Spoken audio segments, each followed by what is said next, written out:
नमस्कार। आज हम कर रहे हैं कक्षा 6 विषय विज्ञान का 8वां लेसन शरीर में गति। देखिए, चाहे हम शांत होकर बैठे हों, चाहे हम चल रहे हों, चाहे हम लेटे हों, चाहे हम खड़े हों, चाहे हम बैठ जाएं, यानी हर स्थिति में हमारे शरीर के किसी न किसी अंग में कोई न कोई गति होती रहती है।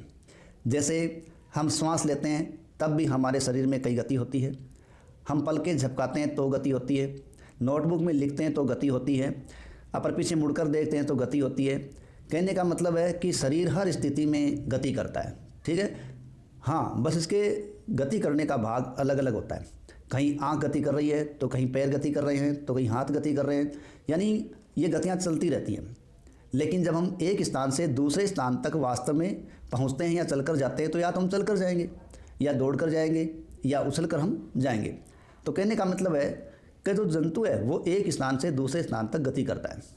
ठीक है, तो वो एक स्थान से दूसरे स्थान तक जो पहुंचता है वो उसकी क्या है, गति है।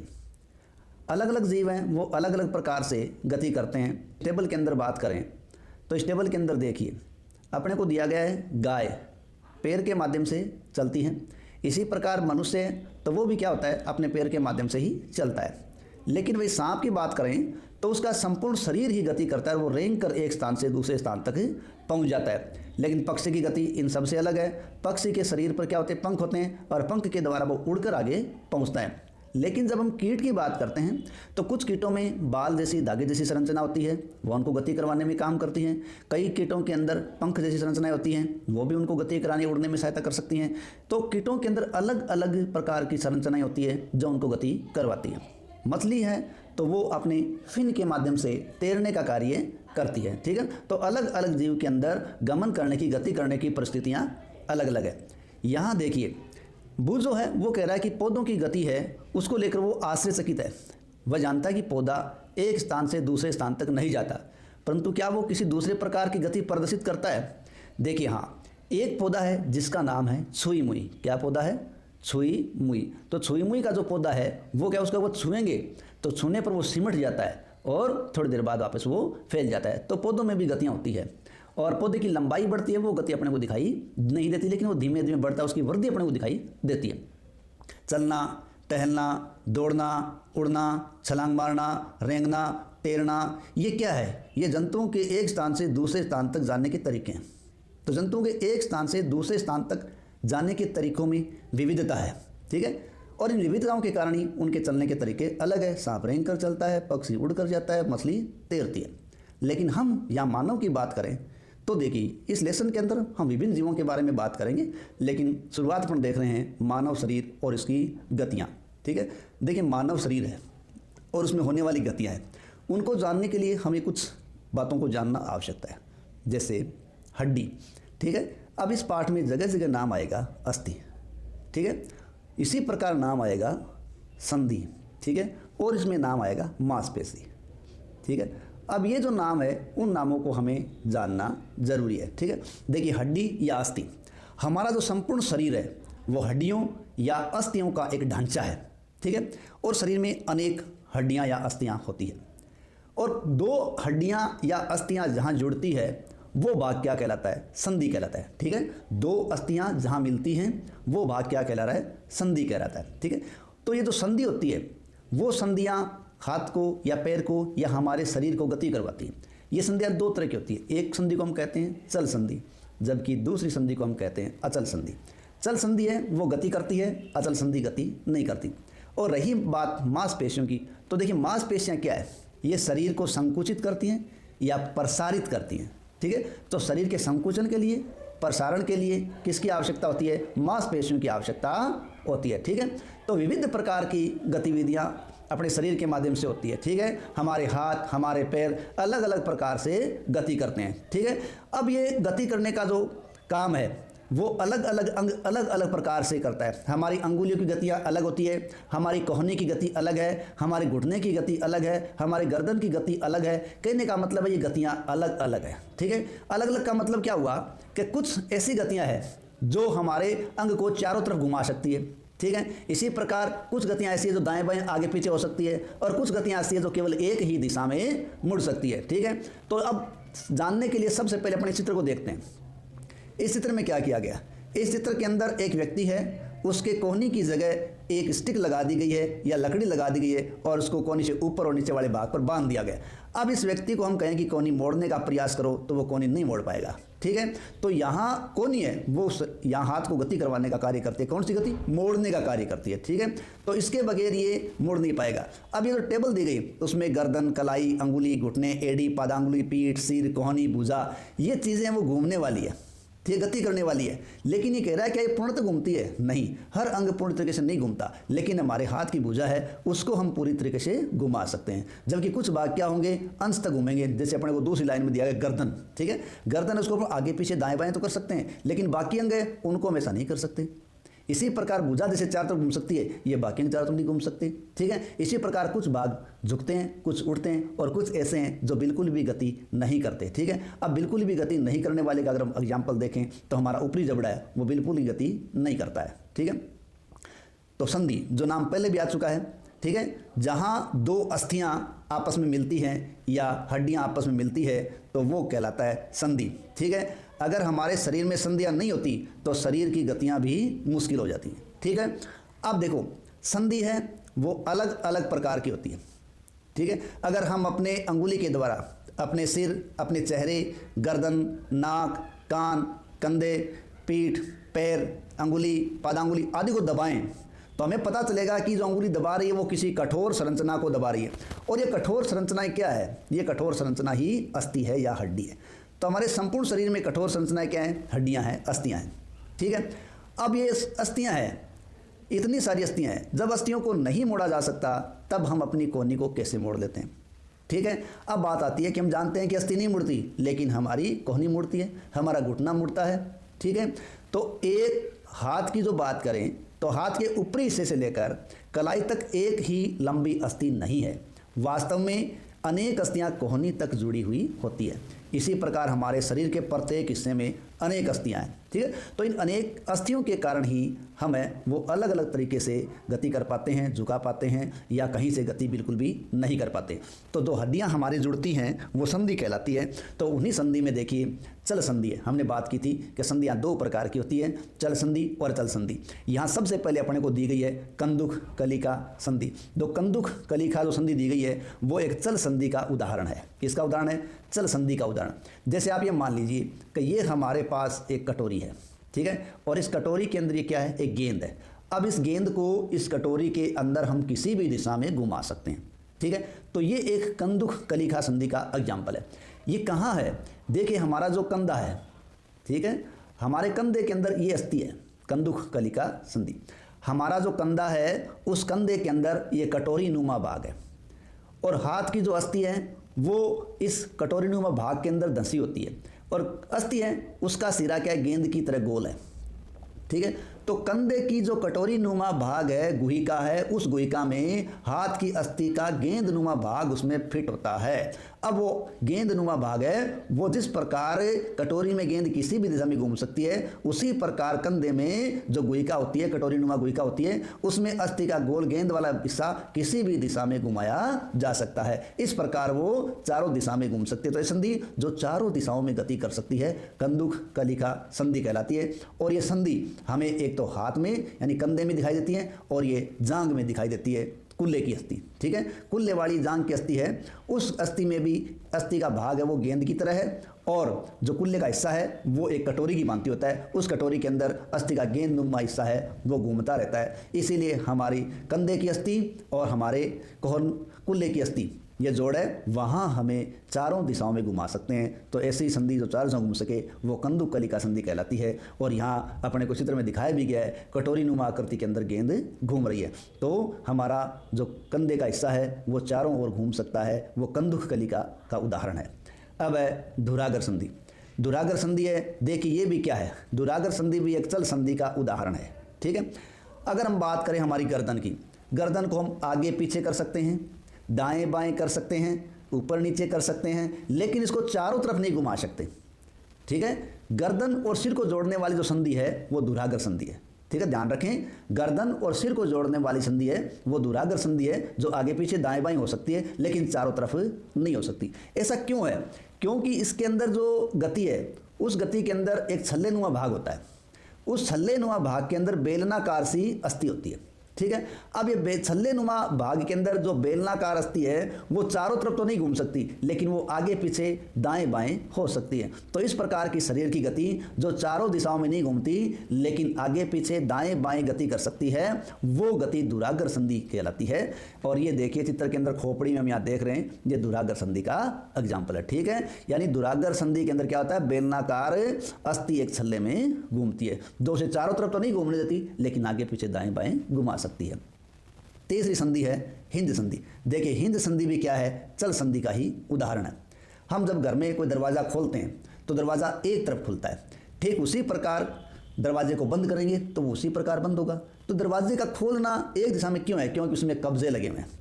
तो शरीर में भी ऐसी संधियाँ जो एक ही दिशा में गति करवाती है वो हिंज या कब्जा संधि कहलाती है, ठीक है। यानी हमारी कोहनी है, हमारा घुटना है, उसमें अस्थि एक ही दिशा में गति करती है क्योंकि इसमें कब्जा होता है, कब्जे की सी परिस्थिति होती है जो उसको एक ही दिशा में गति करने में समर्थ रखती है।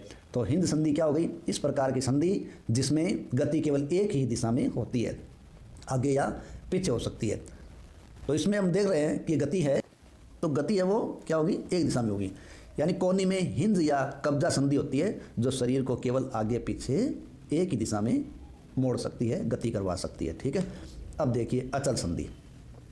हमारे शरीर में कुछ ऐसी भी अस्थियां हैं जिन्होंने मिलकर संधि बना रखी है लेकिन उन संधियों में गति नहीं है। तो इस प्रकार की संधि या अस्थियों की संधियां जो हिल नहीं सकती, गति नहीं करती, वो अचल संधि कहलाती है। ये कब है, देखिए जब हमारा मुंह खोलते हैं तो हमारा निचला जबड़ा ही सिर से दूर होता है। हम ऊपरी जबड़े को हिलाने का प्रयास करें तो भी हमारा ऊपरी जबड़ा कोई गति नहीं करता। तो इस प्रकार हमारे ऊपरी जबड़े और कपाल के मध्य की जो संधि है वो एक अचल संधि का उदाहरण है, ठीक है। तो इस प्रकार हमारा ऊपरी जबड़ा क्या है, अचल संधि को दर्शाता है, जो का केवल निचला भाग गति करता है, दूसरा भाग गति नहीं करता। अब देखिए ये तो हुई गतियाँ, ठीक है, जो चार प्रकार की बता रखी है संधियों के माध्यम से, ठीक है। चार प्रकार की संधियां दिखाई गई यहाँ। कंदुकलिका संधि जो हमारे कंधे में और कुल्ले में है, दुराग्र संधि जो हमारी गर्दन में है, इसी प्रकार हिंद संधि जो हमारे घुटने में और हमारी कोहनी में है, और चौथी अपने पास आ गई है अचल संधि जो हमारे ऊपरी जबड़े की संधि है। अब देखिए अस्थियां हैं वो क्या है। हम जानते हैं कि हमारा शरीर अस्थियों के एक ढांचे से बना हुआ है। अस्थियों का ढांचा शरीर को एक सुंदर आकृति प्रदान करता है और अस्थियों का ये ढांचा क्या कहलाता है, कंकाल कहता है, ठीक है। यानी हमारे शरीर की सभी अस्थियां ठीक प्रकार से एक सुंदर आकृति शरीर को प्रदान करती हैं और इसके लिए वो ढांचा बनाती है, और अस्थियों का ढांचा कंकाल कहलाता है जो शरीर को एक निश्चित आकृति प्रदान करता है। हम कैसे कह सकते हैं कि हमारे शरीर को निश्चित आकृति प्रदान करने का कार्य एक अस्थियों का ढांचा करता है। यहाँ हमें चित्र में दिखाया गया है एक एक्सरे और एक पूरा मानव कंकाल तंत्र दिखाया गया है। अगर हम एक्सरे करवाएं, एक्सरे फिल्म देखें, उस एक्सरे फिल्म के अंदर हमें शरीर की अस्थियों के एक एक भाग का पता चलता है। इस प्रकार एक्सरे के माध्यम से हमें जानकारी मिलती है कि हमारा जो शरीर है वो अस्थियों का एक ढांचा है और ये ढांचा कंकाल कहलाता है, और ये ढांचा हमारे शरीर को एक निश्चित आकृति प्रदान करता है और गति भी प्रदान करवाता है, ठीक है। अब अस्थियों के ढांचे में क्या होता है, क्या कोई टूट फूट हो सकती है? बिल्कुल हो सकती है। हम कई बार देखते हैं परिवार में या हमारे खुद के साथ भी हो सकता है। कई बार हम चोट लगने पर जब एक्सरे करवाते हैं तो हमारे शरीर में अस्थि में आई हुई विकृति का हमें पता चल जाता है, ठीक है। तो इसी प्रकार एक्सरे के माध्यम से शरीर के अन्य भागों का पता लगा सकते हैं, ठीक है। हम अपनी अंगुलियों को मोड़ कर देखें तो हम देखते हैं कि अपनी कलाई को देखें तो यहाँ अंगुलियाँ मुड़ जाती है, मुट्ठी बंद हो जाती है, और अपनी कलाई है वहाँ से भी भाग मुड़ता है। अब कलाई है वो एक लचीला भाग है, और ये लचीला जो भाग है कलाई का, ये अनेक छोटी छोटी अस्थियों से बना होता है। इन छोटी छोटी अस्थियों को कार्पेल कहते हैं, ठीक है। यानी कलाई लचीली है, ये अनेक छोटी छोटी अस्थियों से बनी है और इन छोटी अस्थियों को कार्पेल कहा जाता है, ठीक है। अगर ये मान लें कि शरीर में इस जगहों पर एक ही अस्थि होती तो क्या होता, तो हमारा शरीर है वो गति नहीं कर पाता। अब ये कह रहा है क्या हम शरीर में जो अस्थियां हैं उनको महसूस कर सकते हैं? बिल्कुल हम महसूस कर सकते हैं। हम गहरी सांस लें और सांस को कुछ समय तक रोक के बैठें और फिर हम अपने वक्ष और पीठ को हल्के से दबाएं तो हमें अस्थियों का पता चलता है। हम हमारी वक्ष की आगे की पसलियों को गिन भी सकते हैं, ठीक है। तो वक्ष की जो अस्थियां हैं उनकी तुलना हम क्या कर सकते हैं, पीछे पीठ की अस्थियों से कर सकते हैं। तो हमें पता चलता है कि हमारी जो पसलियां ना वो एक विशेष रूप से मुड़ी हुई है और वे वक्ष की अस्थि और मेरुदंड से जुड़कर एक बक्से की रचना करती है। मेरुदंड क्या हो गया, रीढ़ की जो हमारी हड्डी है, यानी आगे की जो वक्ष की पेसलियां हैं वो पसलियां विशेष रूप से मुड़ी हुई है और वे वक्ष की अस्थि और मेरुदंड से जुड़ जाती हैं और मेरुदंड से जुड़कर ये पूरा एक बक्सा सा बनाती है। और ये चित्र अपने को इस बक्से का दिया गया है, ठीक है। तो ये पसली पिंजर अपने को दिया गया जिसको हम महसूस कर सकते हैं जब हम सांस फुलाकर या सांस भरकर कुछ समय के लिए बैठ जाएं तब। तो पसलियों से मिलकर बना हुआ जो बक्सा है वो पसली पिंजर कहलाता है। क्या कहलाता है, पसली पिंजर। और वक्ष के दोनों तरफ 12 पसलियां होती है, ये ध्यान रखें, वक्ष के दोनों तरफ क्या है, 12 पसलियां होती है। हमारे शरीर के कुछ महत्वपूर्ण अंग होते हैं वो इसमें सुरक्षित रहते हैं। देखिए बाहर से कोई सीधी डायरेक्ट चोट हमारे अंग पर लगती है तो हमें काफी नुकसान होता है, इसलिए हड्डियों का ढांचा जो पसली पिंजर है वो हमारे कोमल अंगों को अंदर सुरक्षित रखता है, ठीक है, ताकि हमें बारी हल्की चोट से कोई नुकसान न हो, ठीक है। अब देखिए आप अपने कुछ मित्रों को बिना घुटना मोड़े झुककर अपने पांव की अंगुलियों को छूने के लिए कहिए, ठीक है। क्या ये चिकनी, समतल अथवा अखंड है? अपनी अंगुलियों को अपने मित्र की गर्दन से प्रारंभ करके पीठ पर नीचे की ओर ले जाइए। आपके द्वारा अनुभविक संरचना मेरुदंड है, यानी हम जानते हैं अपने मित्र के गर्दन से लेकर पीठ के नीचे तक सब पर अंगुलियां फेर के देखें, घुमाएं, तो हमें अनुभव होता है कि वो मेरुदंड है, वो छोटी छोटी अस्थियों से बना है।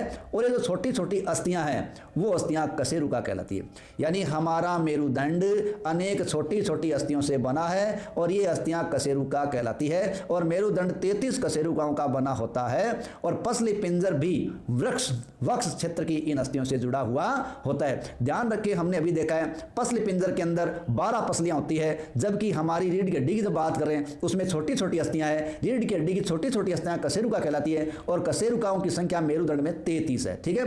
तो पसली पिंजर भी वक्ष क्षेत्र की अस्थियों से जुड़ा हुआ होता है। यदि मेरुदंड केवल एक ही अस्थि का बना होता तो हम कल्पना भी नहीं कर सकते कि हम इस प्रकार झुक सकते हैं, यानी झुकना अलग बात थी लेकिन अपने शरीर को मुड़ाव नहीं दे सकते थे, ठीक है। किसी दीवार को धक्का लगाएं तो क्या दीवार है उस पर हम धक्का लगा सकते हैं? नहीं लगा सकते। लेकिन ऐसी स्थिति के अंदर हम हमारे शरीर की कुछ अस्थियों को देख जरूर सकते हैं। क्यों? हमारे कंधे के समीप की 2 अस्थियां हैं वो उभर जाती हैं, तो ये क्या कहलाती हैं? ये कंधे की अस्थियां कहलाती हैं, जो हम जोर लगाने पर महसूस कर सकते हैं, देख सकते हैं। और कंधे की जो ये अस्थियां हैं ये संरचना श्रोणीय अस्थियां हैं, यानी ये बक्स के समान एक ऐसी संरचना बनाती है जो हमारे आमाशय के नीचे पाए जाने वाले विभिन्न अंगों की रक्षा करती है। हमारा जो आमाशय उसके नीचे पाए जाने वाले जो विभिन्न अंग हैं उनकी रक्षा बक्से के समान जो संरचना श्रोणीय अस्थियां हैं वो करती हैं। और ये कुल्ले वाला वह हिस्सा है जिसके सहारे हम बैठते हैं, उठते हैं, ठीक है। आपकी खोपड़ी अनेक अस्थियों के एक दूसरे से जुड़ने से बनी है। ध्यान रखना चाहिए हमें कि हमारी जो खोपड़ी है वो ये न मान के चले कि केवल एक अस्थि से बनी होगी, नहीं, हमारी खोपड़ी अनेक अस्थियों से एक दूसरे से जुड़ने से बनी है। और ये हमारे शरीर के अति महत्वपूर्ण अंग जैसे मस्तिष्क को घेर के रखती है और उसकी बाहरी आघात से रक्षा करती है। यानी खोपड़ी एक कठोर भाग है और उसके अंदर सुरक्षित मस्तिष्क एक कोमल भाग है। तो कठोर अस्थियों से बना हुआ ढांचा जो खोपड़ी है वो हमारे खोपड़ी के अंदर स्थित मस्तिष्क जो कोमल है उसको बाहरी आघातों से। हमने अपने कंकाल की देखिए बहुत सी अस्थियों और संधियों के बारे में चर्चा की है, ठीक है। किसके बारे में चर्चा की है? बहुत सी अस्थियों और संधियों के बारे में चर्चा की है। लेकिन कंकाल के अतिरिक्त कुछ अंग भी हैं जो हड्डियों जितने कठोर नहीं हैं और जिन्हें मोड़ा जा सकता है। तो जो अंग हड्डियों जितने कठोर नहीं हैं जिनको मोड़ा जा सकता है वो क्या कहलाते हैं? उपास्थि। और इनको हम सही तरीके से कहाँ देख सकते हैं? तो अपने कान में देख सकते हैं। देखिए ये कान का निचला हिस्सा इस चित्र में दिखाया गया है और ये कान का ऊपर वाला हिस्सा इस चित्र में दिखाया गया है, ठीक है। अब कान का जो नीचे वाला भाग है वो कर्णपाली है और ऊपर वाला भाग है वो उपास्थि से बना हुआ भाग है। अब देखिए तो कान के नीचे वाले हिस्से को हम मोड़ सकते हैं, कर्णपाली को मोड़ सकते हैं क्योंकि वो लचीला है, ठीक है। लेकिन ऊपर वाला भाग है उसको भी हम हरकत में ला सकते हैं, गति में ला सकते हैं, ठीक है। यानी कर्णपाली और इसके ऊपर के हिस्से में हमें काफ़ी अंतर नज़र आता है, ठीक है। क्योंकि नीचे वाला हिस्सा है वो क्या है? हमारा लचीला है। लेकिन कर्णपाली जितनी लचीली है उतना ही कान का ऊपर वाला हिस्सा लचीला नहीं है। लेकिन यह ऊपर का कान का जो भाग है वो अस्थि जितना कठोर भी नहीं है। तो ये अस्थि नहीं है, इसका मतलब ये क्या है? उपास्थि। यानी कान का ऊपर वाला भाग जो अस्थि जितना कठोर नहीं है, लेकिन उसमें कुछ लचीलापन है, वो उपास्थि है। शरीर की संधियों में उपास्थि भी पाई जाती है। ठीक है, तो इस प्रकार मानव का जो शरीर है उसके कंकाल में अनेक अस्थियां, अनेक संधियां और उपास्थियां होती है, और इन्हीं से मिलकर हमारा कंकाल बनता है। अस्थियों, संधियों, उपास्थियों से मिलकर बनता है। इनमें से बहुत से ऐसे भाग हैं जिनको हम देख सकते हैं, मोड़ सकते हैं। ठीक है, लेकिन अब बात ये आती है कि हमारे शरीर के कंकाल में अस्थियों, संधियों, उपास्थियों का योगदान होता है, लेकिन इनको गति योग्य बनाने का काम किसका है? ठीक है, यानी हमारे शरीर की अस्थियों, संधियों के बारे में जानकारी मिल गई, लेकिन इनको गति योग्य बनाने का कार्य किसका है? तो वो संरचना है पेशी। यानी हमारे शरीर की जो क्या है, संरचनाएं हैं, कंकाल है, जो अस्थि है, उसको गति योग्य बनाने का काम करने वाली संरचना पेशी होती है। अब देखिए, पेशी को हम इस चित्र के माध्यम से देख भी सकते हैं। देखिए, हमने अपनी मुट्ठी बंद की है। इस मुट्ठी बंद करके हम ऊपर वाले चित्र को देख रहे हैं। क्या हम मुट्ठी बंद करने के बाद हमारी कोहनी से ऊपर के हाथ को मोड़ें और उसको, इस हाथ को कंधे पर यहाँ ला के टच करने का प्रयास करें, अंगुली को टच करने का प्रयास करें, तो ये देखिए बीच का भाग है, जो कंधे और कोहनी के बीच का भाग है, वो उभर जाता है। क्यों उभर जाता है? क्योंकि इसमें पेशियाँ होती है। ये देखिए, ऊपर वाले भाग में तो पेशियाँ हैं वो संकुचित हो गई हैं, और नीचे वाले भाग की पेशियाँ शिथिलन अवस्था में, फैली हुई अवस्था में। इस प्रकार एक गति में दो पेशियाँ काम करती है, एक संकुचित होती है और दूसरी प्रसारित होती है। ठीक है, तो अब नीचे इसमें देखने का प्रयास करते हैं। ठीक है, यानी गति कराने का जो काम है वो करने वाली संरचना है पेशी। ठीक है, जब पेशी संकुचित लंबाई में होती है तो ये उभर जाती हैं, यानी जब हाथ को मोड़ते हैं, पैर को मोड़ते हैं, तो ये पेशियाँ क्या होती हैं? उभर आती है। ठीक है, और पेशियाँ जब उभरती है तो होता क्या है कि संकुचन की अवस्था में ये छोटी, कठोर और मोटी हो जाती है, तो ये खिंचाव की अवस्था है। ठीक है, संकुचन की अवस्था है। लेकिन जब एक पेशी है वो संकुचित हो रही है, तो ध्यान रखिए दूसरी पेशी प्रसारित भी हो रही है। यानी एक गति प्रदान करने के लिए दो पेशियों को एक साथ काम करना पड़ता है। एक पेशी संकुचित होती है तो दूसरी पेशी प्रसारित होती है। ध्यान रखें कि एक पेशी का जब संकुचन होगा तो दूसरी पेशी का प्रसारण होगा। जब संकुचित पेशी है वो लंबाई में क्या होती है? छोटी हो जाती है, मोटी हो जाती है, कठोर हो जाती है। और वहीं दूसरी पेशी जो दूसरी दिशा की तरफ होती है वो लंबाई में बढ़ जाती है और पतली हो जाती है। इस प्रकार अस्थि को जब विपरीत दिशा में गति कराने के लिए अब शिथिल पेशी है वो सिकुड़कर अस्थि को अपने पूर्व स्थिति में खींचती है, तो पहली वाली पेशी अब शिथिल अवस्था में आ जाती है। यानी हमने हाथ को मोड़ा तो ऊपर वाली, पहले वाली पेशियों में संकुचन हो गया और नीचे वाली में प्रसारण हो गया। वहीं जब हाथ ने फैलाया तो नीचे वाली में संकुचन हुआ और ऊपर वाली के अंदर शिथिलन या प्रसारण हो गया। ठीक है, पेशी केवल खींचने का काम करती है, पेशी धक्का नहीं दे सकती। अतः एक अस्थि को गति देने के लिए दो पेशियों को संयुक्त रूप से काम करना पड़ता है। ठीक है, तो इस प्रकार हमें पता चला कि अस्थियों और पेशियों की आवश्यकता हमेशा गति करने के लिए होती है। तो ये तो रही हमारे मानव में गति की बात। अब हम बात करें अन्य जंतुओं में चाल की बात। तो सबसे पहले जंतु दे रखा है केंचुआ। ठीक है, यानी केंचुआ है वो गति किस प्रकार करता है, ये देखिए। केंचुए के हमें कई चित्र दे रखे हैं। ठीक है, अब केंचुए का शरीर है वो कैसा होता है? देखो, केंचुए का शरीर इस प्रकार होता है जैसे एक के बाद एक छल्ले को सटाकर रखा गया हो। जैसे मान लीजिए ये छल्ला है, इसके बाद ये दूसरा छल्ला है, इसके बाद ये तीसरा छल्ला है, इसके बाद ये चौथा छल्ला है। इस प्रकार केंचुए के शरीर में अनेक छल्ले हैं, वो एक दूसरे के पास सटाकर रखे गए हैं, ऐसा प्रतीत होता है उसका शरीर। केंचुए के शरीर में अस्थियां नहीं होती, परंतु उसमें पेशियां होती है जो इसके शरीर को घटने और बढ़ने में सहायता करती है। अब चलने के दौरान केंचुआ क्या करता है? अपने शरीर के पश्च भाग को भूमि में जकड़े रहता है तथा ये अग्रभाग को फैला देता है। इसके बाद वह अग्रभाग से भूमि को पकड़ लेता है और अपने पश्च भाग को बिल्कुल स्वतंत्र कर देता है। इसके पश्चात ये शरीर को संकुचित करता है और पश्च भाग को आगे की ओर खींच लेता है, क्योंकि इस अवस्था में उसका आगे वाला भाग है वो जमीन को पकड़े रहता है। इससे वह कुछ दूरी तक आगे बढ़ता है। केंचुआ इस प्रक्रिया में क्या करता है? लगातार अपने शरीर को बार बार दोहराता है। यानी पीछे वाले भाग से जब ज़मीन को पकड़ता है तो आगे वाले को बढ़ाता है, और आगे वाले से ज़मीन को पकड़ता है तो पीछे वाले को आगे बढ़ाता है। ठीक है, अब इसके शरीर में क्या है? चिकनाई सा, चिपचिपा सा पदार्थ होता है, या इसका शरीर है वो चिकने पदार्थों से बना होता है, या बाहर चिकना पदार्थ होता है, जो क्या करता है? इसको चलने में सहायता प्रदान करता है। ज़मीन की सतह पर जब वो अपने शरीर को टिकाता है, तो शरीर में छोटे छोटे अनेक सूख यानी बाल जैसी आकृतियाँ निकली होती है। ये सूख पेशियों से जुड़े होते हैं और ये सूख मिट्टी में उसकी पकड़ को मजबूत बना देते हैं, जिसके कारण वो आगे चलता रहता है। अब अपने रास्ते में जो मिट्टी आती है उसी मिट्टी को केंचुआ खाता रहता है और उसका शरीर क्या करता है, अनपचे पदार्थ को शरीर से बाहर निकालता रहता है। अब केंचुए द्वारा जो ये खाने पचाने का कार्य किया जाता है और निकालने का कार्य किया जाता है, ये कार्य मिट्टी को उपजाऊ बना देता है, जिससे पौधों को फायदा होता है। इसलिए केंचुआ किसान का मित्र है। ठीक है। घोंगा। अब देखिए घोंगे में गति किस प्रकार की होती है। देखो घोंगा है, इसके शरीर के ऊपर एक गोल संरचना होती है। ठीक है। और ये जो गोल संरचना होती है, इस गोल संरचना को कवच कहते हैं। क्या कहते हैं? कवच। और ये रही इसकी गोल संरचना। ठीक है। अब ये जो कवच है ये घोंगे का एक बाहरी कंकाल है, लेकिन ये कंकाल है वो अस्थियों से नहीं बना होता। ये कवच एकल कवच होता है। ठीक है। यानी कई अस्थियों का जुड़ाव नहीं है, अस्थियों का नहीं बना है, ये केवल एक एकल कवच है और ये घोंगे को चलने में कोई सहायता भी नहीं करता।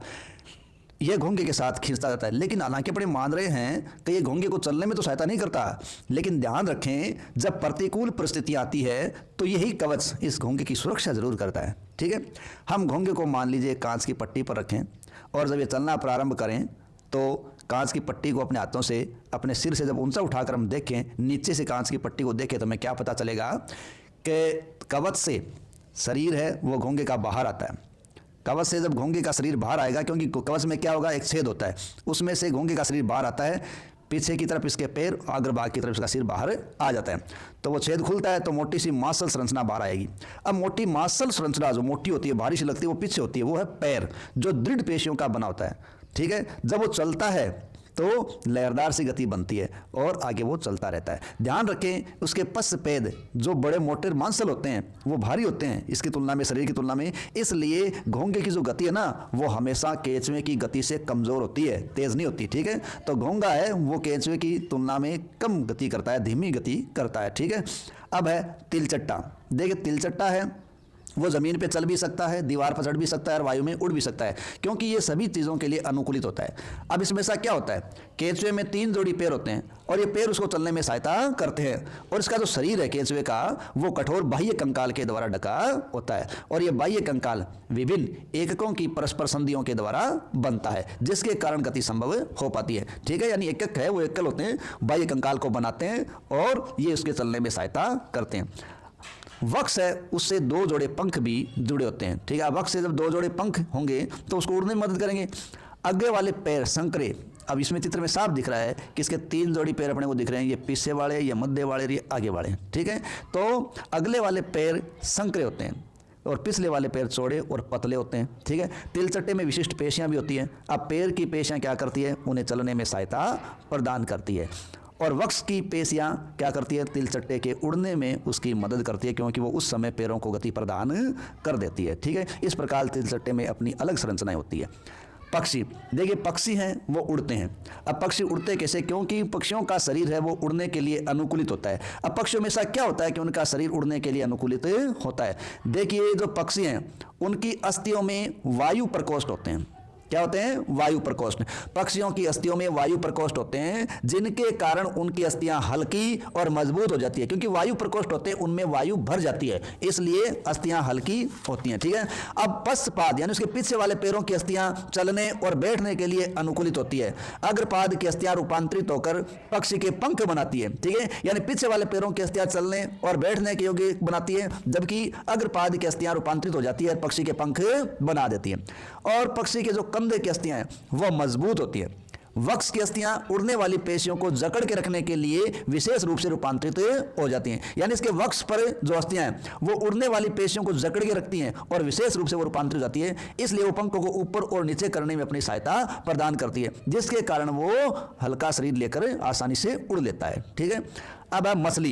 यानी मछली देखिए अपन जानते हैं कि पानी में रहती है। ठीक है। और पानी में रहती है, अपन अक्सर पानी के अंदर नौका बना बनाकर तैराते भी रहते हैं। तो नौका हम एक विशेष आकार की बनाते हैं, तो उससे हमें संकेत मिलता है कि पानी में तैरने वाले जंतुओं का शरीर एक विशेष आकार का होता है। ठीक है। तो हम यहाँ मछली की बात करें तो मछली की जो आकृति वो नौकाकार होती है, या हमेशा कहे धारा रेखी होती है। धारा रेखी आकृति होती क्या है, जो आगे से और पीछे से नुकीली या पतली हो, जबकि बीच वाले भाग से वो चौड़ाई लिए हुए हो, वो आकृति धारा रेखी कहलाती है। ठीक है, और यही आकृति मछली को क्या करती है, तैरने में सहायता करती है। यानी मछली का सिर और पूंछ उसके मध्य भाग की अपेक्षा पतला और नुकीला होता है, और शरीर की ऐसी आकृति धारा रेखी कहलाती है जो मछली को चलने में सहायता प्रदान करती है। मछली की जो विशेष आकृति है उसके कारण जल इधर उधर बहकर निकल जाता है और मछली जल में आसानी से तैर सकती है। मछली का जो कंकाल है वो दृढ़ पेशियों से ढका रहता है और तैरने की प्रक्रिया में शरीर का आगे का भाग एक ओर मुड़ जाता है और पूंछ दूसरी तरफ मुड़ती है। यानी जब शरीर का एक हिस्सा आगे का भाग जिस दिशा की तरफ मुड़ता है, पूंछ ठीक उससे विपरीत दिशा की ओर मुड़ती है। ठीक है, यानी मछली शरीर को जब मोड़ती है तो तीव्रता से उसकी पूंछ दूसरी दिशा की ओर मुड़ जाती है, जिससे मछली को झटका सा लगता है और वो आगे की ओर चली जाती है। इस प्रकार क्रमिक ताल से काम चलता रहता है और मछली आगे की ओर तैरती रहती है। पूंछ के पंख इस कार्य में उसकी सहायता करते हैं, जैसा कि चित्र में दिखाया भी गया है। ठीक है, मछली के शरीर पर और भी पंख होते हैं जिनको फिन कहा जाता है। क्या कहा जाता है? फिन, जो तैरते समय जल में उसके शरीर का संतुलन बनाए रखते हैं और दिशा निर्धारित करने में उसकी सहायता करते हैं। ठीक है, अब हम जानते हैं कि जो गोताखोर होते हैं, जो पानी के अंदर तैरते रहते हैं, वो भी क्या करते हैं कि अपने पैरों में पंखों की तरह के विशेष एरित्र या फ्लिपर पहन लेते हैं। ये फ्लिपर उनको तैरने में सहायता करते रहते हैं। ठीक है, नेक्स्ट अपने पास है सांप, यानी सांप कैसे चलता है। ठीक है, देखिए सांप का मेरुदंड है वो लंबा होता है, शरीर की पेशियां क्षीण होती है और असंख्य होती है।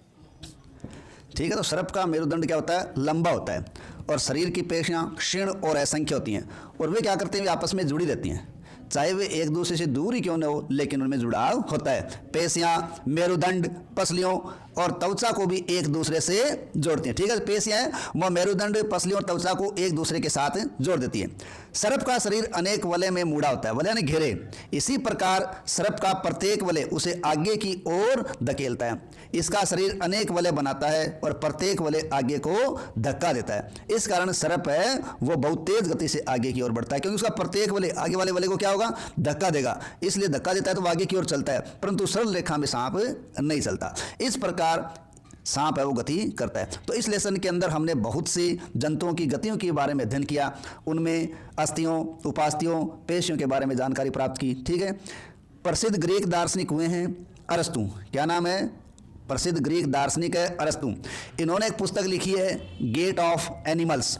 ठीक है, इनमें भी उन्होंने स्वयं से कई प्रकार के प्रश्न पूछे थे कि जंतुओं में विभिन्न भाग क्यों होते हैं, विभिन्न अंग क्यों होते हैं, विभिन्न गतियां क्यों होती हैं। तो इस प्रकार की समानताएं, विभिन्नताएं, जंतुओं में क्या समानता है, क्या विभिन्नता है, चलने में कौन से अंग काम करते हैं, अलग अलग जीवों में अलग अलग प्रकार के अंग होते हैं, ये सब चीज़ें उस पुस्तक के अंदर दी गई है।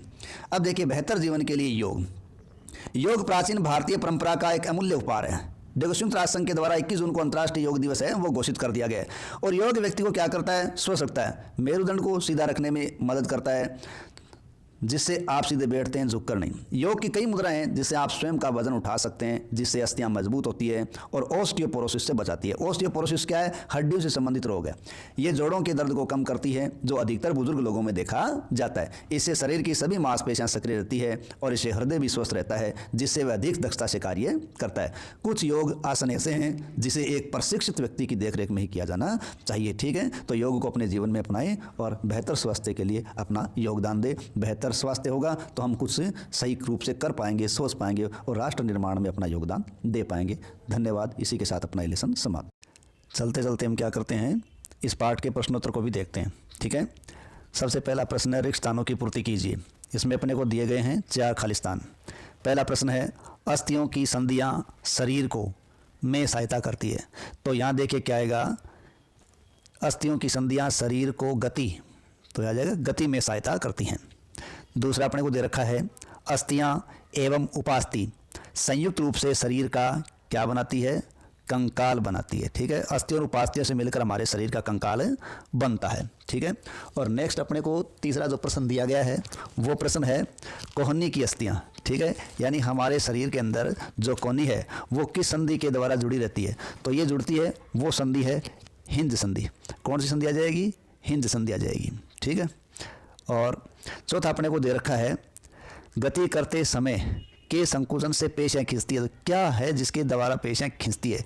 सॉरी पेशी, ठीक है, यानी पेशी के माध्यम से अस्थियां हैं वो खींचती है, जिसके कारण हमारा शरीर गति करता है, ठीक है। अब देखिए दूसरा प्रश्न है, निम्न कथनों के आगे सत्य अथवा असत्य को इंगित कीजिए, ठीक है। पहला अपने को दिया गया है, सभी जंतुओं की गति एवं चलन बिल्कुल एक समान होता है। देखो ये बिल्कुल गलत है, ठीक है, यानी ऐसा नहीं होता, क्योंकि जंतु है वो अलग अलग प्रकार से गतियां करते हैं, ठीक है, यानी सभी जंतुओं की गति है वो समान नहीं होती। हमने इस लेसन के अंदर देखा है सबके अलग अलग तरीके हैं।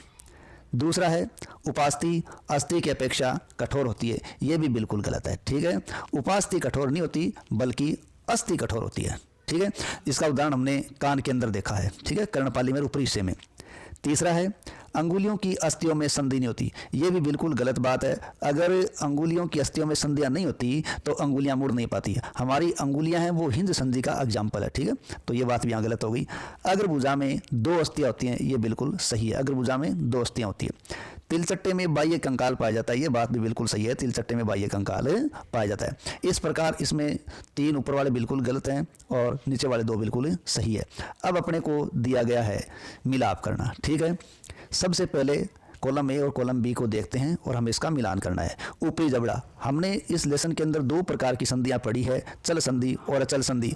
तो ऊपरी जो जबड़ा है ना वो एक अचल संधि का उदाहरण है, ठीक है, किसका उदाहरण है, अचल संधि का उदाहरण है ऊपरी जबड़ा। दूसरा है मछली। हम जानते हैं कि मछली का शरीर क्या होता है, नौकाकार होता है और वो पानी के अंदर तैरती रहती है। तो इस प्रकार मछली का शरीर यहाँ बैठ गया, धारा रेखी है, ठीक है। साथ ही साथ मछली है उसके शरीर पर क्या होते हैं, विशेष प्रकार के पंख भी होते हैं, ठीक है, जिनको अपन फिन कहते हैं। तो यहाँ ये दोनों बातें किससे बैठ रही हैं, ये मछली से मैच कर रही है। अब यहाँ बात आ रही है पसलियाँ। देखो पसलियाँ क्या करती है, पसलियाँ हमारे वक्ष में अपने को जब सांस रोक के बैठते हैं तब महसूस होती हैं, दिखाई देती हैं। तो हमारे कोमल अंगों की सुरक्षा का कार्य किनका है, वो पसलियों का है। तो हम यहाँ लिखेंगे हृदय की सुरक्षा करने का कार्य करता है। अब रहा घोंघा। घोंघे के बारे में देखा था कि वो कवच के अंदर होता है और कवच के अंदर से उसका शरीर बाहर निकलता है, पैर बाहर निकलता है, वो चलता है, बहुत ही धीमी गति से चलता है वो, ठीक है। तो यहाँ आएगा बहुत धीमी गति से वो चलता है। अब बात रही तिलचट्टा। देखो तिलचट्टा है वो पंख के कारण हवा में उड़ भी सकता है और साथ ही साथ उसके शरीर पर बाह्य कंकाल भी पाया जाता है। इस प्रकार ये भी चीज़ें यहाँ मैच कर रही हैं, ठीक है। अब बात आ रही है कंदुक। निम्न प्रश्नों के उत्तर दिए, कंदुक कलिका संधि क्या है। देखिए कंदुक कलिका संधि के अंदर हमने देखा था, कंदुक कलिका संधि में एक कटोरी नुमा आकृति होती है। कैसी आकृति होती है, कटोरी नुमा आकृति होती है। उस कटोरी नुमा आकृति के अंदर गेंद नुमा अस्थि होती है। जिस प्रकार कटोरी के अंदर गेंद चारों दिशाओं में घूम सकती है, उसी तरीके से हमारे इस कंदुक कलिका संधि के अंदर भी कटोरी नुमा गुहा होती है कंधे में और उसमें अस्थि का गोल हिस्सा है वो 4 दिशाओं में घूम सकता है, ठीक है। और ये कंदुक कलिका संधि हमारे कंधे के अंदर पाई जाती है, कुल्ले के अंदर पाई जाती है, जो चारों दिशाओं में घूमने का कार्य कर सकती है। दूसरा है कपाल की कौन सी अस्थि गति करती है। देखिए कपाल की अस्थि का केवल निचला हिस्सा है वो ही गति करता है, ऊपरी जबड़ा गति नहीं करता, वो अचल संधि है। इस प्रकार कपाल की निचली अस्थि गति करती है, ठीक है। हमारी कोहनी पीछे की ओर क्यों नहीं जाती। देखिए हमारी कोहनी है उसमें जो संधि पाई जाती है वो हिंज संधि है। कौन सी है, हिंज संधि।